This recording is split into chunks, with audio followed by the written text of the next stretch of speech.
Baik, bismillahirrahmanirrahim. Assalamualaikum warahmatullahi wabarakatuh.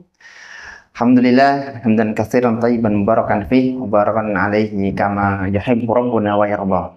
Alhamdulillah, segala puji banyak hanya milik Allah Subhanahu wa taala. Pada kesempatan ini kita kembali menghadirkan seorang santri ya yang insya Allah nanti mudah-mudahan memberikan motivasi kepada kita bahwa sesibuk-sibuk apa kita, seberapa banyak anak yang kita miliki, ya insya Allah tetap bisa membersamai Al-Quran. Baik, kita sapa dulu beliau. Assalamualaikum Ibu. Waalaikumsalam warahmatullahi wabarakatuh. Baik, Ibu Riris, bisa perkenalkan secara singkat dulu Bu Riris. Assalamualaikum warahmatullahi wabarakatuh. Salam. Alhamdulillah rabbil alamin. Terima kasih atas kesempatannya Ustaz. Diberi kesempatan untuk berbagi di sini. Nama saya Risudianti, biasa dipanggil dengan Bu Riris.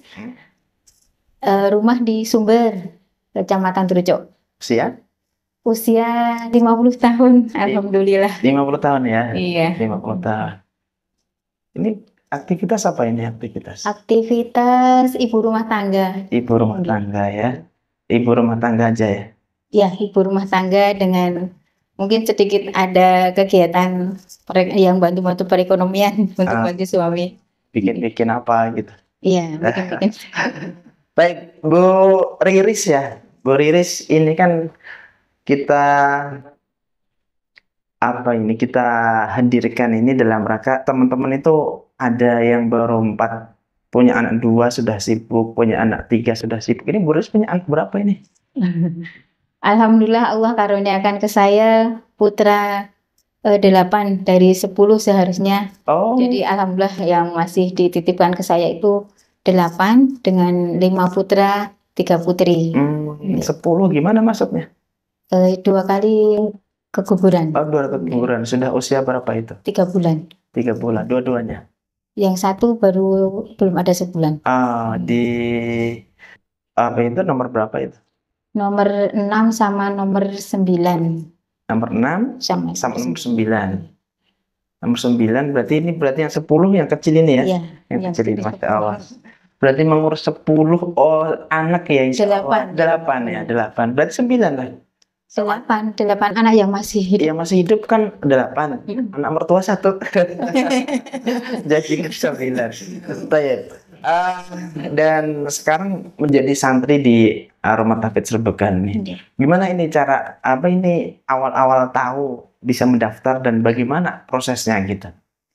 Masya Allah, saya kalau ditanya tentang bagaimana tahu tentang RTQ saya sebenarnya malu Ustaz. Ya gimana?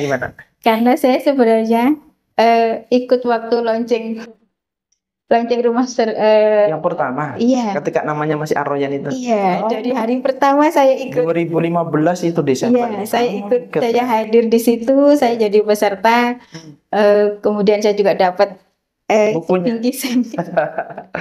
Tapi kok kodarullah saya belum bisa bergabung di sini karena masih mikir anak kecil-kecil, kemudian transportasi ke sana ke sini juga belum lancar gitu karena saya juga baru pindah ke sini waktu itu. Aslinya dari mana?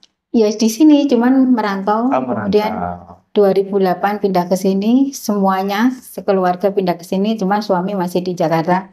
Masih ngurusin anak 6 tapi kecil, masih kecil-kecil gitu. Jadi masih kabutan buntut gitu. Terus mulai tertariknya berarti dari tahun 2019 itu sudah mulai tanya-tanya, cari-cari informasi, dan alhamdulillah kok teman-teman banyak yang di sini. Kemudian pada saya diajak-ajak gitu, dan di salah-salah ini ikut pembukaan tapi nggak ikut kegiatannya.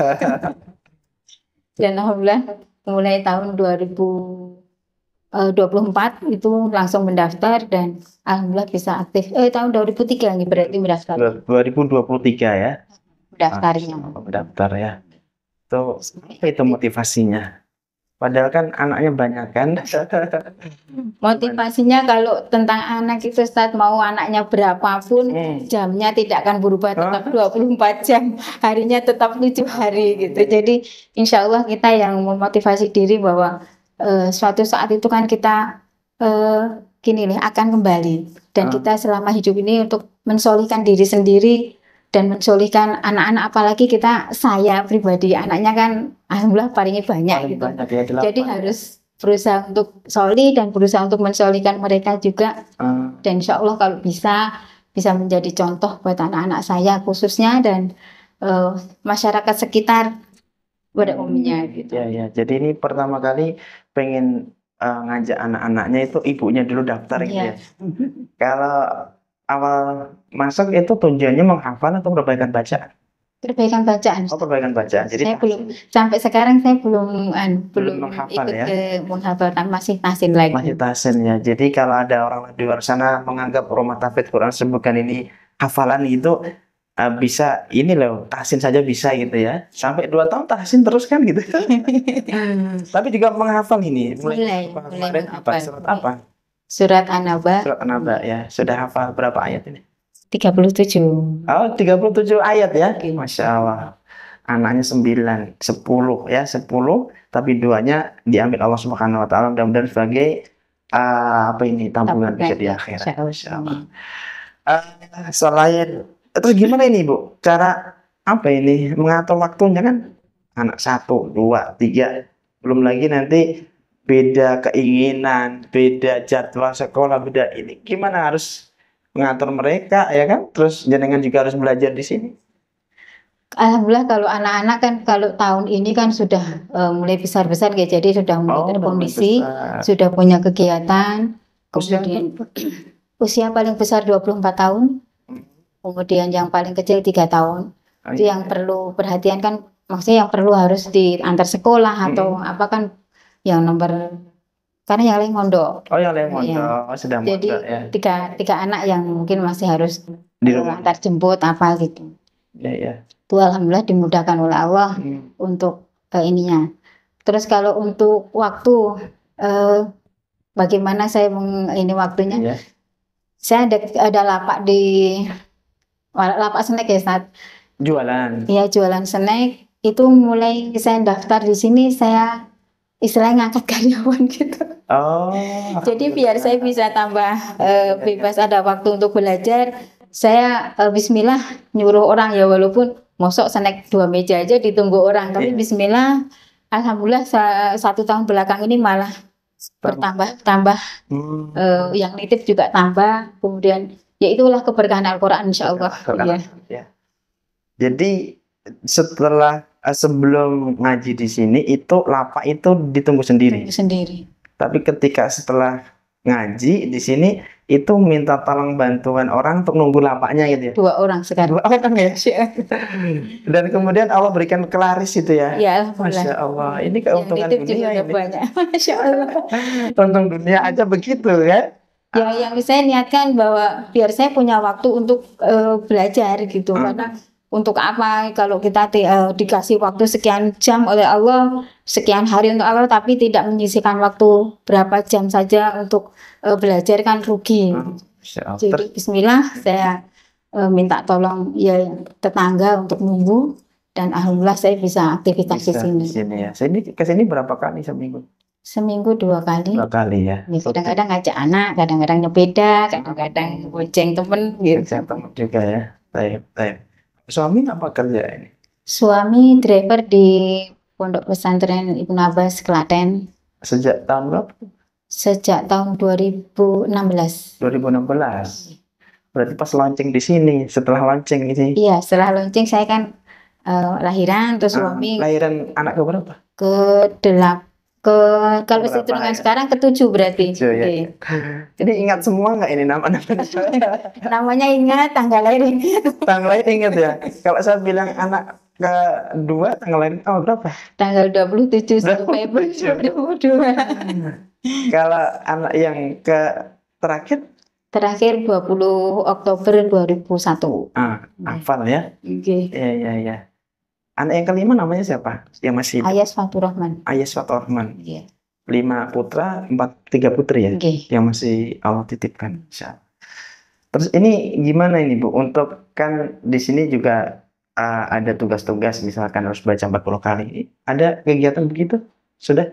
kegiatan di situ saya belum maksimal Ustaz. Oh, sudah. Tapi sudah mulai mencoba walaupun tidak sebanyak itu ya. Ah, Cuman belum atau sudah berusaha untuk membaca sekian kali. Memang dulu pas saya eh, berusaha untuk menghafal sebelum di RTQ ini, saya juga menghafal, cuman ya satu patah gitu iya. dikumpuli nanti baru satu ayat gitu caranya. Dan alhamdulillah dengan belajar di sini ada metode itu kan malah insya Allah kita jadi tertarik untuk membaca lagi. Metode apa? Yang 40 kali itu Itu namanya metode apa? metode Al-Qasimi. Oh iya, itu dah kasih ini. Baik, di sela kesibukan berarti untuk bisa hadir di sini itu kan perjuangan meninggalkan kegiatan di rumah ya. Iya, Iya, sepekan 2 kali itu ya. iya. Ya. Baik, kalau suami pas sama anak-anak gimana? Support ya? Kalau suami alhamdulillah support dari awal dulu nyuruh-nyuruh, cuman saya ya itu karena tidak satu, ini LDR ya istilahnya sekarang itu. Jadi tidak satu tempat, juga saya mikir nanti anak-anak tak tinggal gimana, terus dulu itu mikirnya masih gini saat masih tentang dunia. Jadi Gitu ya. jadi masih piye carane iso kecukupan gitu. Tapi alhamdulillah semakin kesini dengan dekat dengan Al-Quran, keberkahan Al-Quran semakin berlimpah kepada saya insya Allah. Masya Allah, Masya Allah. Dulu itu belum mau nyantri, itu karena masih kejar dunia. Ya. Masih Masih kejar dunia, gimana. Terus sekarang dekat dengan Al-Quran, dunia ngejar kita, insya Allah ya. Alhamdulillah. Ini berarti kan harus butuh biaya banyak kan itu, anak di pondok ya kan, urus anak 8, cukup ya. Ya secara matematika mungkin tidak cukup Ustaz. Karena kan pondok A sekian, pondok B sekian, pondok C sekian itu, dan belum ada yang sekolah belum untuk biaya makan, tapi alhamdulillah Allah cukupkan Cukupkan ya, dengan berbagai cara. dengan berbagai cara, yakin saja ya. Ya, yakin saja Allah sudah menjamin rezeki kita. Insya Allah. Iya. Baik, kalau untuk biaya ini apa, Quran time-nya di rumah itu jam berapa? Quran time, waktu-waktu Quran sama time. Kami membiasakan diri untuk maghrib sampai isya itu jam mati untuk ini khusus kita tilawah bareng anak-anak. Maghrib sampai isya. Iya, jadi ya paling antara ya mungkin isya sebelum isya, tapi antara maghrib sampai isya itu tidak selamanya, maksudnya tidak selama maghrib sampai, tapi ya kira-kira 20 menit, kadang-kadang setengah jam kayak itu kami bersama. Rutin ya. Kalau abinya pulangnya malam sama saya, kalau abinya pulang sore ya sama abinya gitu. Itu untuk membiasakan anak ya. Iya. Yang itu aja waktunya. Ada lagi mungkin pada dengan sendiri mungkin Kalau saya sendiri saya sambil sambil gimana? jadi ini sambil kadang bikin dagangan atau mungkin lagi gosok ngelempitin baju gitu sambil menghafal, mendengarkan mendengarkan tilawah dari Ustadz siapa, kemudian yang sudah direkomendasi sama Ustadz atau Ustadzah di sini, kemudian dengan ini membaca sendiri, diulang-ulang sendiri gitu. Ini yang ngampu di kelas Ustadzah siapa? Ustazah Zumi Prihatin. Ustadzah Zumi, ya, masih sekarang masih sama beliau. Masih. Sama beliau ya. Baik, Bu Riris nih yang terakhir nih. Kenapa jenengan apa ya? Maksudnya kok bisa terus mau melanjutkan belajar terus di usia yang sudah sepuh 5 tahun, 50 tahun ke atas kan ini? Iya. Kan ini lebih enak di rumah, santai-santai sama anaknya 8 ya kan? Ya ada dagangan ini. Kira-kira satu itu kenapa mau terus begitu, yang kemudian yang kedua sampai kapan nanti nyantrinya itu? Alhamdulillah justru setelah usia sekarang itu kan ini loh Ustaz, bahwa kita itu tidak tahu umur kita berapa, akan meninggal di mana itu tidak tahu. Nah saya memperserahkan diri kepada Allah bahwa sebelum saya meninggal itu saya berusaha untuk thalabil ilmi, kemudian dekat dengan orang solih, kemudian insya Allah, dan saya yakin saya mau terus berprasangka baik bahwa dengan saya bergabung di Al-Qasimi di RTQ Serbekan ini, saya dekat dengan orang-orang solih dan insya Allah akan membuat saya solih juga. Dan kalau sampai kapan, ya semoga Allah mengizinkan saya untuk selalu istiqomah belajar Al-Quran dimanapun, kalau bisa ya di sini di RT Gesebrekan ini gitu. Ya, sampai pokoknya sampai kita nggak bisa datang gitu ya. Ada loh santri yang sudah usia 78 yang cuma pakai kursi roda, tahu kan? Iya. Itu ngantri terus walaupun udah nggak bisa datang, tapi ustadzanya yang datang ke sana. Privat. Iya. Agar untuk penyemangat yang lain, Bu Riris, mereka atau barangkali ada yang sibuk dengan masih usia anaknya baru 4 sudah masih merasa sibuk atau begini. Ada nggak ini saran-saran untuk mereka agar bisa ya kita gabung gitu, saran atau mereka biar kuat yang di sini nih, biar nggak keluar. Ya itu tadi Umahat, bahwa seberapa sibuknya kita, berapa banyaknya anak kita, bahwa pasti Allah itu sudah menjamin waktu kita, dan waktu kita tidak akan berubah. Yang anaknya 2 ya tetap 24 jam, yang anaknya berapa juga tetap 24 jam. Tetaplah semangat untuk belajar Al-Quran, dan insya Allah kita akan dekat dengan Al-Quran, dan keberkahan Al-Quran akan tetap bersama kita. Insya Allah. Nanti targetnya paling tidak sebelum meninggal bisa hafal. Ya, dan dia lagi akan menemani kita. Dialah yang akan menemani kita di alam kubur nanti, gitu. Insya Allah. Gitu. Ya. Bu Riris, nanti kita juga berdoa mudah-mudahan nanti Bu Riris bisa istiqomah. Amin, Allah. Dan sebelum Allah memanggil, paling tidak ada 1-2 juz yang hafal di. Amin. Kita doakan bersama ya para yang hadir di sini. Mudah-mudahan Allah mudahkan kita semua. Baik, demikian matur nuwun Bu Riris. Mudah-mudahan sedikit ini bisa menginspirasi yang lain yang mereka sibuk. Allah jadikan kesibukan itu yang kesibukannya barokah. Waktunya kalau udah barokah meskipun sibuk, ya ada jalan untuk Allah mudahkan menuntut ilmu. Baik, barakallah. Kita juga terima kasih kepada seluruh pihak yang membantu kelancaran rumah Quran Subukan Binti Al-Qasimi ini. Mudah-mudahan Allah Subhanahu wa taala kelak mengumpulkan kita semua di surganya Firdaus Allah Subhanahu wa taala. Amin. Barakallahu fiik. Assalamualaikum warahmatullahi wabarakatuh. Waalaikumsalam warahmatullahi wabarakatuh.